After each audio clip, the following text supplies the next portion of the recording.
तो भाई कैसे हो आप लोग। उम्मीद करता हूँ बहुत ज्यादा बढ़िया होंगे।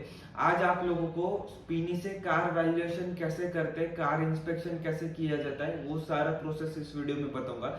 मैंने ऑनलाइन स्पीनी के पे ना अपनी कार के वैल्यूएशन के लिए अपॉइंटमेंट बुक किया हुआ है। तो अभी थोड़ी देर में उनका जो टेक्निकल एडवाइजर है या फिर जो बंदा इंस्पेक्ट करता है गाड़ी को, वो यहाँ पे आने वाला है। तो एक्चुअली पूरा प्रोसेस कैसे रहता है, जितना वैल्यूएशन वो कोट करते हैं अपने वेबसाइट पे उसमें, और जो एक्चुअल वैल्यूएशन वो बाद में निकालते हैं, तो उसमें कितना डिफरेंस होता है वो अभी हम लोग यहाँ पे देखने वाले।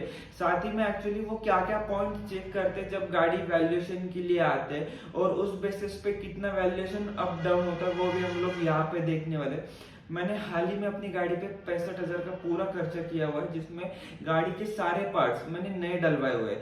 ये गाड़ी में कोई प्रॉब्लम था या फिर पुराने पार्ट खराब हुए थे, इसीलिए मैंने ऐसा नहीं किया हुआ है। हाल ही में मेरी गाड़ी का 1 लाख किलोमीटर का रनिंग हुआ था, इसीलिए मैंने सारे पार्ट्स नए डालवा दिए। तो अभी देखते हैं कि भाई उस बेसिस पे अपनी गाड़ी का वैल्यूएशन बढ़ेगा या घटेगा, क्योंकि स्पीनी की पॉलिसी ये कहती है कि जो सील पैक गाड़ी उसका वैल्यूएशन ज्यादा होगा कंपेयर टू अनसील। अभी हम लोगों ने अपनी गाड़ी में टाइमिंग चेन, गियर बॉक्स, ये सारा काम करवाया हुआ है, तो इस बेसिस पे शायद गाड़ी का वैल्यूएशन वो लोग डाउन करेंगे। लेकिन मैं ऐसा एक्सपेक्ट करता हूँ कि भाई अगर गाड़ी में हाल ही में काम हुआ है जो कि अथोराइज सर्विस सेंटर से हुआ है, तो जो भी आगे का ओनर होगा या फिर कोई भी बंदा अगर इस गाड़ी को खरीदता है, तो जब तक गाड़ी का रजिस्ट्रेशन वैलिड है या फिर और 1 लाख किलोमीटर, इस गाड़ी में कोई भी मेजर खर्चा सामने वाले ओनर को नहीं आने वाला। तो उस बेसिस पे तो गाड़ी का वैल्यूएशन बढ़ना ही चाहिए।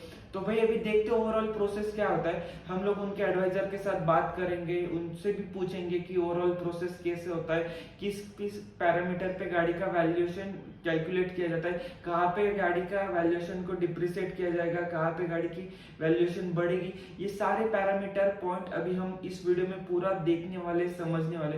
तो स्टे ट्यून, आप लोग इस वीडियो को पूरा एंड तक देखो। और एक चीज आप लोगों को बता दो, सेम वैल्यूएशन हम लोगों ने कार24, ड्रूम, ऑरेंज बुक वैली, इन जितने भी ऑनलाइन गाड़ी खरीदने वाले ब्रांड है सबके साथ ये किया हुआ है, अपॉइंटमेंट शेड्यूल किया हुआ है।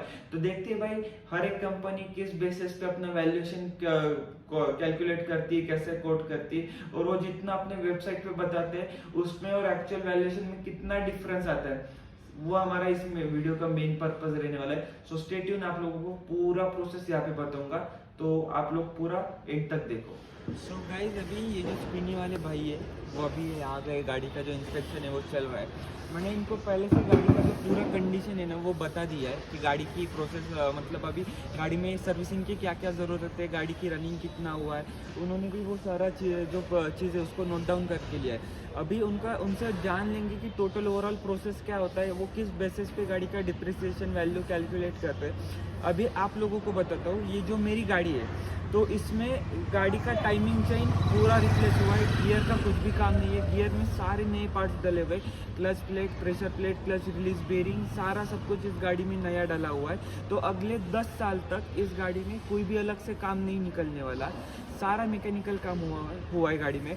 गाड़ी में आप लोगों को यहाँ पे आओ बताता हूँ, जो इंजन की कंडीशन है, जो गाड़ी में टर्बो होता है, जो भी मेजर पार्ट है, सारे इस गाड़ी में मैंने नए डाले हुए हैं। तो उस बेसिस पे भी हम लोग गाड़ी का वैल्यूएशन करवा रहे हैं कि क्या प्राइस हम लोगों को मिल रहा है स्पीनी की तरफ से। तो अभी जो सर है ना वो गाड़ी का पूरा इंस्पेक्शन कर रहे हैं, गाड़ी के फोटोग्राफ्स वगैरह ले रहे हैं। अभी गाड़ी में जो फ्रंट के सस्पेंशन है, जो रियर के सस्पेंशन है, सारा कुछ नया डला हुआ है। गाड़ी में इस कुछ भी ऐसा नहीं है कि जो पार्ट पुराना है, खाली पिस्टन छोड़ के, जिसमें कभी भी कोई भी दिक्कत नहीं आती। इस गाड़ी की सर्विसिंग हर 8,000 किलोमीटर के इंटरवल पर मैं खुद करता था। तो जिसमें हम लोग क्या करते थे, ऑयल और जो गाड़ी का सर्विस किट आता है, अगर आप इन सारी चीज़ों के बारे में नहीं जानते तो मैं आप लोगों को डिस्क्रिप्शन में एक लिंक ऐड कर देता हूँ, वहाँ पे आप लोगों को इस गाड़ी की मेजर सर्विसिंग कैसे होती है वो दिख जाएगा।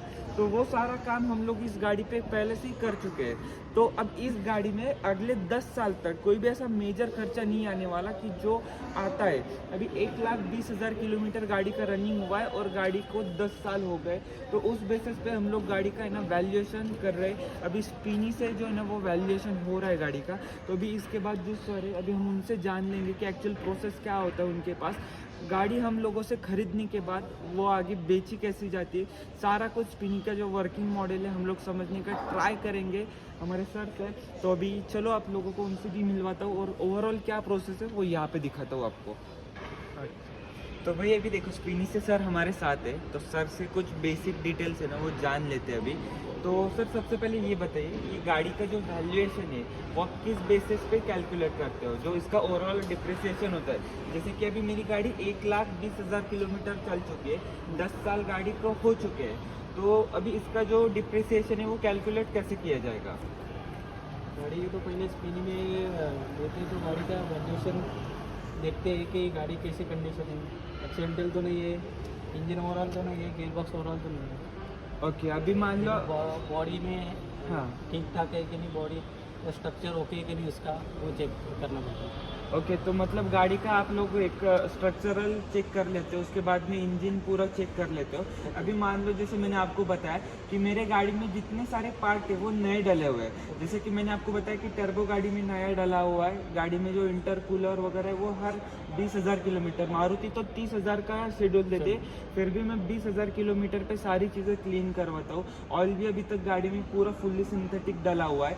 गाड़ी के जो मेजर पार्ट्स है जैसे कि clutch plate, pressure plate, timing, water pump, उसके बाद में जो गियर के अंदर की सिंक्रोनाइजर रिंग रहती है वो सारी इस गाड़ी में हम लोगों ने नया डाला हुआ है।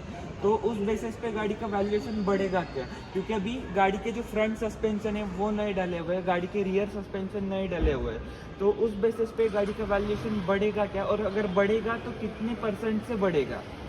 हाँ बढ़ेगा, क्योंकि वो सस्पेंशन चेंज किए तो ओके रहेगा, वो कुछ इशू नहीं, तो कुछ पार्ट में बदलने का चेंज करने में कोई इशू नहीं रहेगा। हाँ। तो फिर वैल्यू तो बढ़ेगा ही, कम नहीं होगा, डाउन नहीं होगा। बट अभी जैसे कि 1 लाख रनिंग हो गया आपका और आपने टाइमिंग का काम किया हो, हाँ। तो टाइमिंग का काम हमारे स्पिनिंग में थोड़ा 1 लाख रनिंग रहती है तो थोड़ा दूसरे क्राइटेरिया में जाती है वो। तो ये 1 लाख रनिंग होगी, वो टाइमिंग चेंज किया हुआ है आपने।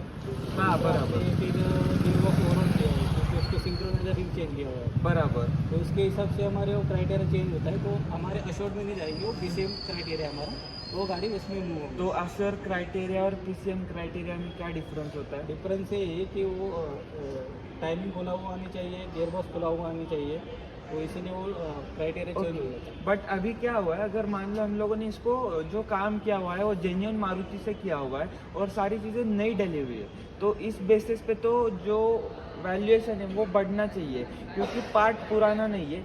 अगर आप आगे बेचोगे तो किसी कस्टमर को, तो उसको आगे 10 साल या फिर 1 लाख किलोमीटर तक तो भी ये कुछ खर्चा आने वाला नहीं है, जब तक इस गाड़ी का रजिस्ट्रेशन वैलिड है तब तक तो भी। तो फिर उस बेसिस पे आपका क्या होगा उसका अमाउंट वगैरह? अमाउंट तो हम डिसाइड नहीं करते, लेकिन ऊपर की टीम डिसाइड करती है।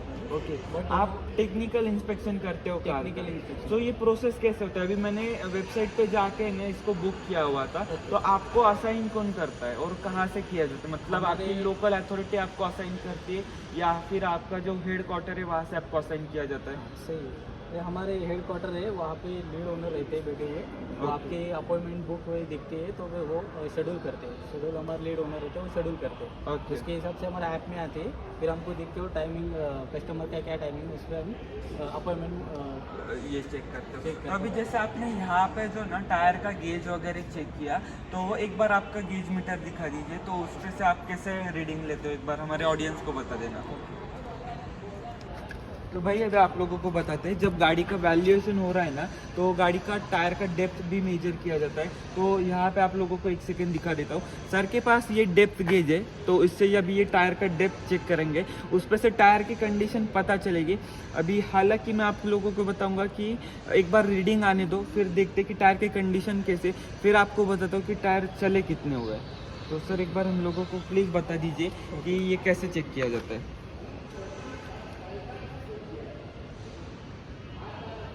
ये टायर डेप्थ गेज है, ठीक है। ओके।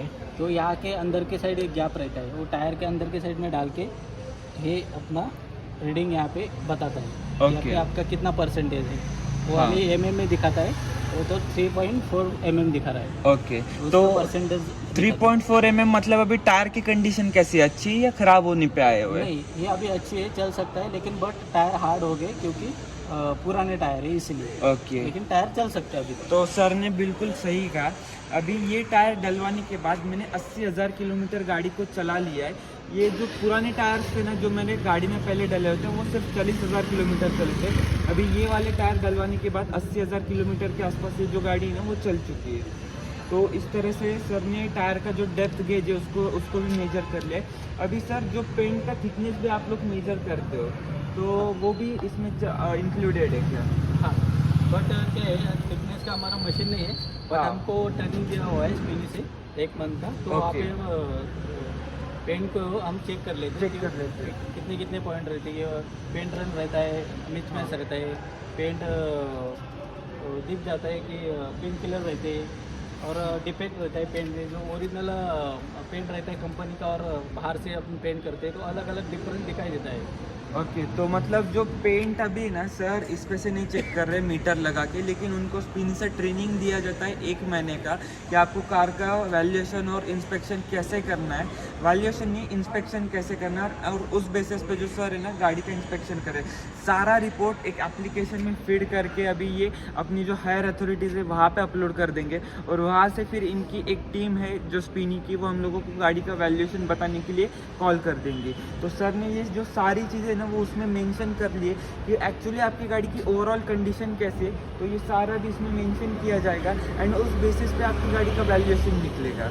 तो सर इतना ही होता है इंस्पेक्शन के एरिया में। हाँ, अभी तो ये हो गया, फिर बाद में ट्रायल लेते हैं। ट्रायल के बाद में सस्पेंशन चेक करते हो, सस्पेंशन में कोई ओवर हीट तो नहीं हो रहा है, या स्टेयरिंग का आवाज़ नहीं आ रहा है, या लिंक रॉड या स्टर्ट आवाज़ कर रहे हैं, ओके। फिर आगे से कोई इंजन का आवाज़ आ रहा है, वो चेक करते हैं। फिर बाद में डिस्ट्रिक्ट निकाल के बैक कंप्रेशन चेक किया जाता है गाड़ी का। ओके, तो गाड़ी का जो ओवरऑल इंजन का कंडीशन है इसमें वो चेक किया जाएगा। अगर बैक कंप्रेशन रहेगा तो डेफिनेटली गाड़ी का आपका जो वैल्यूएशन है वो डाउन हो जाएगा, क्योंकि इसमें फिर इंजन का मेजर काम निकल सकता है।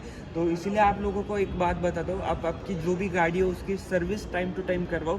अगर कंपनी 10,000 का आप लोगों को इंटरवल दे रही है तो 9,000 किलोमीटर पे गाड़ी की अच्छी और जेन्युइन सर्विस करवाओ। सर्विस का मतलब ये नहीं है कि आप लोगों को हर बार किसी ऑथोराइज डीलर से ही करवाना है, आप लोग बाहर से भी गाड़ी की सर्विसिंग करवा सकते हो। बस आपको उसमें जो पार्ट है वो जेन्युइन यूज़ करने हैं। जो बंदा आपकी गाड़ी में काम करने वाला है उसको प्रॉपर उसका नॉलेज होना चाहिए। ऐसा ना हो कि भाई खोल दे और बिठाने के टाइम में वो खुद ही कंफ्यूज हो जाए कि भाई इसको लगाना कैसे है। तो इस चीज़ का आपको ध्यान रखना है।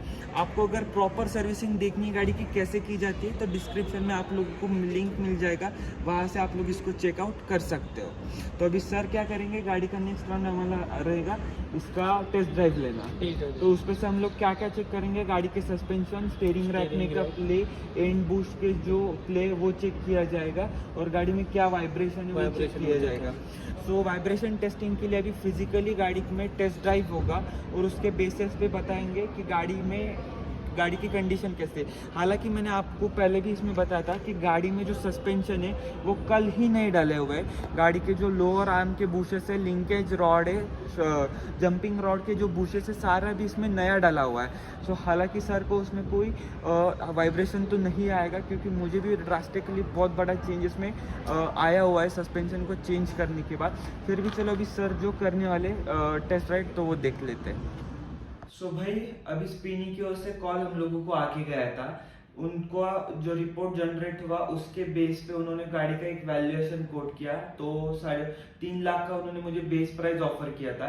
लेकिन जब मैंने उनके साथ निगोशिएट किया है, जब मैंने उनको कहा कि मेरे पास इससे बेस्ट ऑफर है, जो अलग ब्रांड मेरे को दे रहा है, अलग कंपनी मुझे ऑफर करेगी, तो फिर उन्होंने तुरंत मेरे गाड़ी का जो वैल्यूएशन है वो 3 लाख से 3,06,000 कर दिया। लेकिन फिर भी मैंने कहा कि नहीं, मेरे पास इससे बेस्ट वाला ऑफर है। तो भाई उन्होंने तब थोड़ा सा हम लोगों के साथ देना थोड़ा सा ये हो गया कि वो बोल रहे थे कि नहीं, इससे आपको अच्छा ऑफर नहीं मिल पाएगा, यही आपकी गाड़ी के लिए पूरा बेस्ट ऑफर है। जबकि मैं उनको बोल रहा हूँ कि भाई अभी मैंने हाल ही में गाड़ी में 65,000 का खर्चा किया हुआ है, गाड़ी में सारे पार्ट्स नए डाले हुए हैं, तो मैं तो इससे बेटर ही जो वैल्यूएशन है वो एक्सपेक्ट कर रहा हूँ। तो ऐसा हमारा जो उनके साथ बातचीत हुआ, फिर भाई उन्होंने डायरेक्टली 3,06,000 से 4 लाख का कोट कर दिया। मतलब आप लोग समझ लो कि मतलब थोड़ा सा उनके साथ बातचीत किया, लेकिन उन्होंने 1 लाख का वैल्यूएशन गाड़ी का बढ़ा दिया। तो ये ही चीज रहती थी। मैं आप लोगों को यही इस वीडियो के थ्रू बताना चाहता हूँ कि भाई आप अपनी जो गाड़ी का वैल्यूएशन है वो इनिशियली कुदर भी ये मत कर दो फाइनलाइज, क्योंकि क्या होता है अगर आप लोगों को बहुत कम वैल्यूएशन गाड़ी का कोट करते हैं, फिर निगोशिएट होता है, फिर वैल्यूएशन बढ़ता है कम होता है, इसमें टाइम लगता है तो लगने दो, लेकिन एक बेस्ट प्राइस आप लोगों के लिए निकल जाएगा। हाँ, लेकिन उन्होंने जितना वैल्यूएशन वेबसाइट पे अपने कोट किया था उससे उतना ही या फिर उससे ज्यादा वैल्यूएशन वो हम लोगों को दे रहे।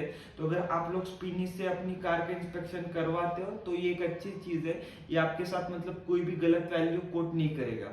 तो अगर आप लोगों को ये वीडियो थोड़ा भी इंफॉर्मेटिव लगा तो डेफिनेटली वीडियो को लाइक, चैनल को सब्सक्राइब और अपने दोस्तों के साथ शेयर कर देना। Thank you.